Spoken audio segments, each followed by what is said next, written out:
Hello दोस्तों, आप सभी का बहुत बहुत स्वागत है हमारे चैनल HP नॉलेजपुरी में। दोस्तों, ग्राम पंचायत सचिव को लेकर एक और जिले से नोटिफिकेशन यानी कि नई वैकेंसी जारी कर दी है, जहां पर इस बार ज़्यादा पद रहेंगे। पहले और जो जिलों का निकला था और अभी जो निकला है उसमें थोड़ा सा पद ज़्यादा रहने वाले हैं। सो आज हम चलिए जानते हैं कौन कौन से जिले का जारी हुआ है, कितना कितना पोस्ट रहेंगे, क्या क्या योग्यता, आयु सीमा, चयन प्रक्रिया, कंप्लीट जानकारी चलिए आज हम बताते हैं।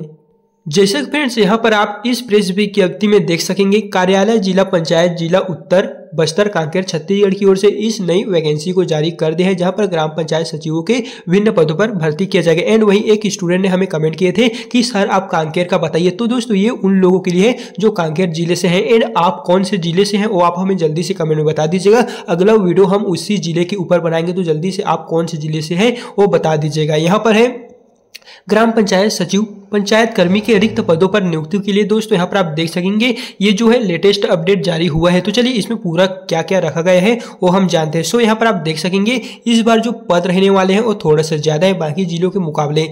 जहाँ पर आप देख सकेंगे अनुसूचित जनजाति के अंतर्गत टोटल यहाँ पर मुक्त में 5 पोस्ट है, जो यहाँ पर महिला में 3 रहेंगे और निःशक्त जनों के लिए 1 पोस्ट रहेंगे। और टोटल बात करें टोटल यहाँ पर 10 पोस्ट है, यही से ही रहेगा। फिर ओबीसी के लिए यहाँ पर देख सकते हैं मुक्त में 3 पोस्ट है, और यहाँ से बात करें अनारक्षित के लिए यहाँ पर 4 और 1 टोटल 5 पोस्ट है। इस तरह बता दें टोटल 18 पदों पर भर्ती किया जाएगा।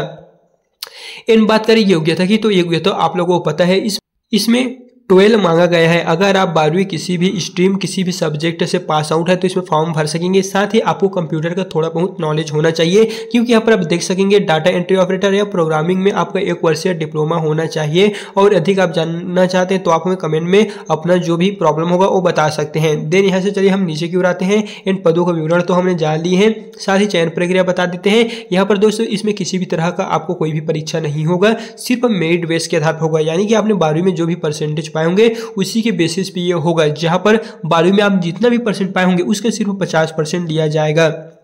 बता दें अगर आप 12वीं में 50% पाए होंगे तो उनका 25% लिया जाएगा। इस तरह आप अपना जो भी नंबर होगा वो देख लीजिएगा कितना कितना परसेंट आपका पाए हैं।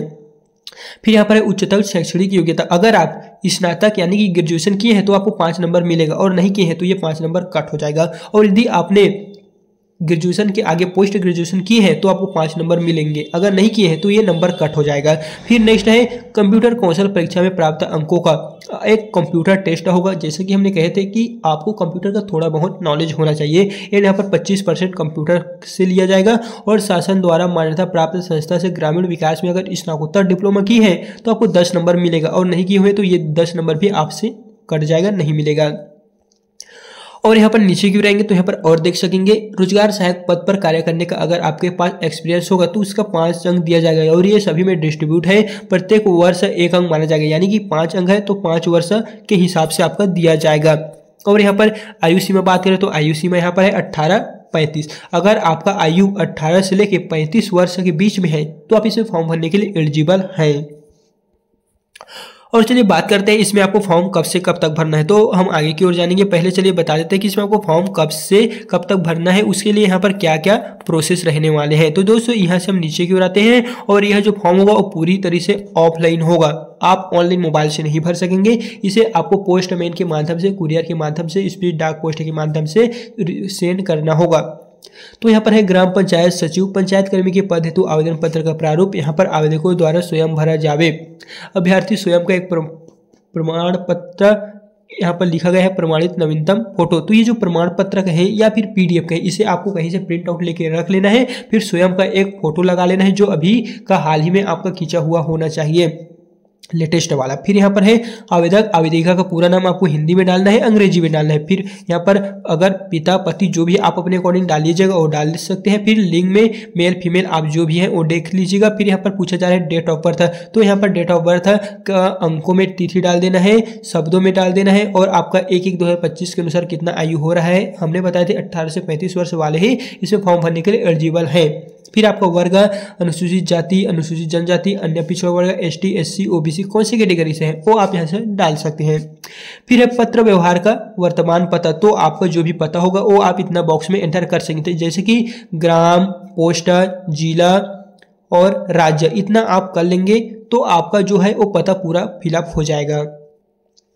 फिर चलिए नीचे की ओर आते हैं और यहाँ पर पूछा जा रहा है मोबाइल नंबर, आधार नंबर, ईमेल आईडी। तो मोबाइल नंबर और ईमेल आईडी ये खासकर आप स्वयं का दीजिए। कहीं रहते हैं आप घर का मत दीजिए, स्वयं का अगर होगा तो दीजिए, अगर नहीं होगा तो आप घर का दे सकते हैं, लेकिन हम यही सजेस्ट करेंगे आप अपना स्वयं का मोबाइल नंबर और ईमेल आईडी यहाँ पर प्रस्तुत कीजिएगा, क्योंकि जब भी कुछ भी नोटिफिकेशन आएगा तो आपको उसी मोबाइल नंबर पे जाएगा। फिर दोस्तों यहाँ पर है क्वालिफिकेशन ऐड करने का ऑप्शन, यहाँ पर है हाई स्कूल 10th। आपने 10th में जितना भी पाए होंगे उनका यहाँ पर विश्वविद्यालय का नाम या फिर आप जो भी स्कूल में पढ़े होंगे उनका नाम, वर्ष, पूर्णांक, प्राप्तांक, प्रतिशत, श्रेणी।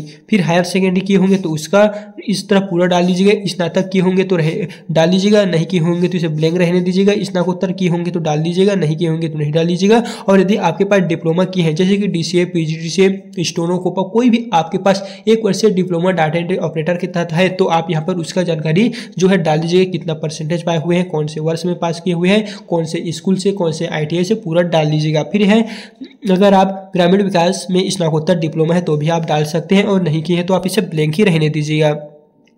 और बात करें 5 नंबर के लिए, रोजगार सहायक का अगर अनुभव होगा तो अगर 1 वर्ष का होगा तो 1 वर्ष का डाल दीजिएगा, 2 वर्ष का होगा तो 2 वर्ष का डाल दीजिएगा, 3 वर्ष का होगा तो 3 वर्षों को डाल दीजिएगा। इस तरह आप जितना भी डालेंगे उतना आपको बोनस नंबर दिया जाएगा। एंड इस तरह आपका जो फॉर्म है वो लगभग पूरी तरह से यहाँ पर सब कंप्लीट हो जाएगा। तो यहाँ पर सत्यापित करना है, घोषणा पत्र है, तो अपना पूरा नाम जो दोस्तों यहाँ पर देख लीजिएगा एक बार अच्छे से, पूरा का पूरा आप स्वयं का डाल लीजिएगा। एंड चलिए हम बताते हैं कि इसमें लास्ट डेट कब है, कब तक आपको फॉर्म डालना होगा। तो फ्रेंड्स यहाँ पर आप देख सकेंगे ये है 5 दिसंबर 2025 शाम के 5:30 बजे तक आपको कौन से एड्रेस पे पहुंचाना होगा। तो यहाँ पर पूरा का पूरा विवरण दिए गए हैं, आप एक बार इसे पढ़ेंगे तो पूरा समझ में आ जाएगा। देख सकते हैं 11 नवंबर से स्टार्ट हो रहा है और लगभग 5 दिसंबर तक चलने वाले हैं। तो इन दिनों आप जहाँ भी अपना प्रिंट निकलवा के फॉर्म भरेंगे वहाँ भर लीजिएगा, और इन्हीं जो यहाँ पर एड्रेस दिए गए हैं उस एड्रेस पे आप भेज दीजिएगा। एंड यह जो PDF है उसे हम टेलीग्राम में अपलोड कर देंगे, और टेलीग्राम का जो लिंक है वो हमने पहले ही वीडियो के डिस्क्रिप्शन में बॉक्स में डाल दिया है। एंड दोस्तों आप कौन से जिले से हैं वो आप हमें जल्दी से बता दीजिएगा, क्योंकि अगला जो वीडियो है वो उसी जिले पर हम बताएंगे। तो चलिए फिर मिलते हैं एक नेक्स्ट वीडियो के साथ।